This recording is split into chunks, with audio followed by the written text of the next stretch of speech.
Kebocoran data Tokopedia 2020, pelajaran berharga untuk keamanan digital. Selamat datang. Mari kita telaah kembali salah satu insiden keamanan siber terbesar yang pernah dialami Indonesia, kebocoran data Tokopedia pada tahun 2020. Kasus ini menjadi pengingat pahit tentang betapa rentannya data pribadi kita di era digital ini.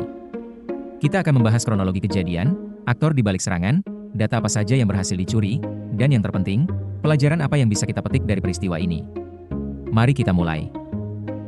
Pada bulan Mei 2020, dunia maya dikejutkan dengan berita kebocoran data Tokopedia. Informasi pribadi jutaan pengguna dilaporkan telah dicuri dan diperjualbelikan di forum-forum peretas. Tokopedia segera mengonfirmasi kejadian ini dan melakukan investigasi mendalam. Mereka juga bekerja sama dengan pihak berwajib untuk menelusuri pelaku. Kelompok peretas bernama Shiny Hunters mengaku bertanggung jawab atas serangan ini. Mereka dikenal sebagai kelompok yang sering menargetkan perusahaan-perusahaan besar untuk mencuri data dan menjualnya secara ilegal. Shiny Hunters memiliki reputasi sebagai peretas yang terampil dan agresif. Mereka sering menggunakan teknik-teknik canggih untuk menembus sistem keamanan. Data yang bocor meliputi nama lengkap, alamat email, nomor telepon, dan kata sandi yang dienkripsi. Meskipun kata sandi dienkripsi, metode enkripsi yang digunakan ternyata tidak cukup kuat. Hal ini memungkinkan peretas untuk memecahkan enkripsi dan mendapatkan akses ke kata sandi asli pengguna. Informasi ini sangat berharga bagi pelaku kejahatan siber. Beberapa faktor keamanan yang lemah diduga menjadi penyebab utama kebocoran ini. Salah satunya adalah penggunaan algoritma hashing kata sandi yang kurang kuat. Selain itu, tidak adanya lapisan enkripsi tambahan pada data sensitif juga memperburuk situasi.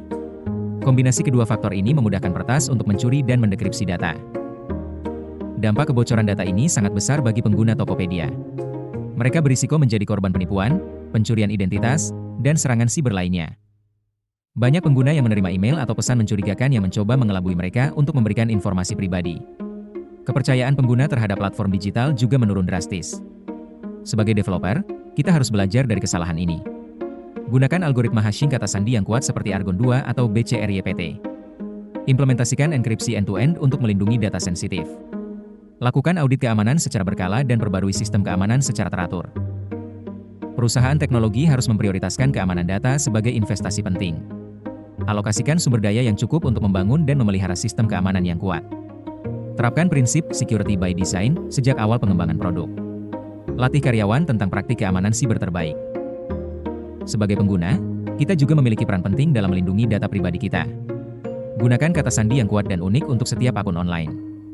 Aktifkan autentikasi dua faktor jika tersedia. Waspada email atau pesan mencurigakan dan jangan pernah memberikan informasi pribadi kepada pihak yang tidak dikenal. Enkripsi adalah kunci untuk melindungi data kita di era digital ini. Enkripsi mengubah data menjadi format yang tidak dapat dibaca oleh pihak yang tidak berwenang. Dengan enkripsi yang kuat, bahkan jika data dicuri, peretas tidak akan dapat membacanya. Enkripsi adalah lapisan perlindungan penting yang harus diterapkan pada semua data sensitif. Deteksi dini adalah kunci untuk mencegah kebocoran data yang lebih besar. Implementasikan sistem pemantauan keamanan yang dapat mendeteksi aktivitas mencurigakan. Lakukan pengujian penetrasi secara berkala untuk mengidentifikasi kerentanan dalam sistem. Semakin cepat kita mendeteksi ancaman, semakin cepat kita dapat mengambil tindakan untuk mencegah kerusakan yang lebih besar. Keamanan data pribadi adalah tanggung jawab kita bersama.